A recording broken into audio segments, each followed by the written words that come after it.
High guys, pill web series Jio సినిమాలో Telugu, Hindi, Tamil languages లో stream అవుతుంది. Acted by Riteish Deshmukh and directed by Raj Kumar Gupta. Total 8 episodes. Each episode వచ్చి 40 to 1 hour run time and total web series run time వచ్చి 5 hours 40 minutes ఉంటుంది. And movie concept వచ్చి pharma ఇండస్ట్రీలో తయారయ్యే medicines కి సరైన క్లినికల్ ట్రయల్స్ లేకుండా గవర్నమెంట్ మెడికల్ కౌన్సిల్ లో కరప్టెడ్ ఆఫీసర్స్ ని కొనేసి ఆ మెడిసిన్స్ కి అప్రూవల్ తీసుకొచ్చి మార్కెట్ లో వదిలితే దానివల్ల కామన్ పీపుల్ హెల్త్ పై ఎటువంటి ప్రభావం చూపిస్తుందో అనే దానిపై మూవీ కాన్సెప్ట్ ఉంటుంది. ఇంకా మూవీ ప్లాట్ వచ్చి 2 పెద్ద ఫార్మా కంపెనీస్ కాంపిటీషన్స్ లో ఒకదానికంటే మరొకటి ముందుగా వాళ్ళ మెడిసిన్ రిలీజ్ చేయాలని సరైన మెడికల్ ట్రయల్స్ లేకుండా, గవర్నమెంట్ స్టాండ్స్ ఫాలో అవ్వకుండా, వాటికి సంబంధించిన డాక్యుమెంట్స్ ని ఫేక్ చేస్తూ, గవర్నమెంట్ అఫీషియల్స్ ని కొనేస్తూ మెడికల్ ఇండస్ట్రీని ఏలుతూ ఉంటారు. మార్కెట్ లో వాళ్ళు రిలీజ్ చేసిన మెడిసిన్ ని యూజ్ చేస్తున్న దేశ ప్రజలు వాళ్ళ ఆరోగ్యం మరింత క్షీణించి కొంతమంది చనిపోతుంటారు. అండ్ ఆ ఇష్యూని పొలిటీషియన్స్ ఫార్మా ఇండస్ట్రీకి ఫేవర్ గా డీవియేట్ చేస్తూ రియాలిటీకి దగ్గరగా అథెంటిక్ గా చూపించారు భయ్య. ఇక హీరో రితేష్ దేశ్ముఖ్ ఒక doctor and government medical inspecting officer. And తనకున్న అధికారం తన సర్వీస్ వల్ల జనాలకు మంచి జరగాలని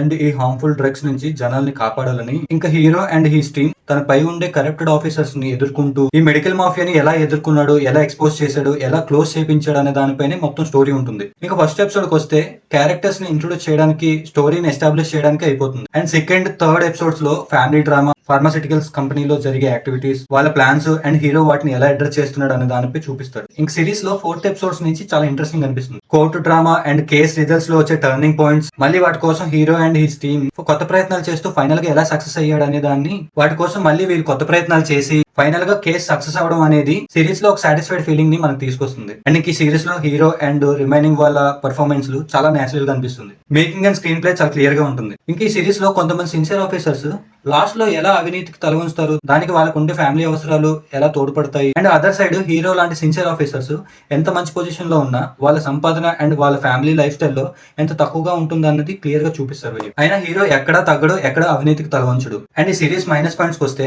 మొదటి 3 ఎపిసోడ్స్ కొంచెం స్లోగా వెళ్తున్నట్టు అనిపిస్తుంది. అవి కొంచెం ఇంట్రెస్టింగ్ గా తీసినట్లయితే ఇంకొంచెం బాగుంది అనిపించింది. ఇంక ఈ సిరీస్ ని ఫ్యామిలీతో చూడొచ్చు అంటే హ్యాపీగా చూడొచ్చు. No double meaning dialogues, no fights, no actions, no violence. And final గా నా కంక్లూజన్ ఏంటంటే సిరీస్ అయితే ఎక్కడ బోర్ కొట్టలేదు అండ్ ఇంట్రెస్టింగ్ గా కూడా అనిపించింది. మీరు ఒకసారి ఖచ్చితంగా ట్రై చేయొచ్చు. అండ్ నేను ఇచ్చే రేటింగ్ 3 out of 5. మీరు ఈ సిరీస్ ని చూసినట్లయితే మీకు అనిపించింది కింద కమెంట్ చేయండి. అలాగే నా రివ్యూ మీకు నచ్చినట్లయితే లైక్ చేయండి. అండ్ ఫర్దర్ గా మన ఛానల్ నుంచి వచ్చే మంచి రివ్యూస్ మిస్ కాకూడదు అనుకున్నట్లయితే మన ఛానల్ సబ్స్క్రైబ్ చేసి బెల్ సింబల్ క్లిక్ చేసి ఆల్లో పెట్టుకోండి. మళ్ళీ మరో కొత్త మూవీ రివ్యూతో మీ ముందుకు వస్తా. అప్పటి వరకు టేక్ కేర్, బై.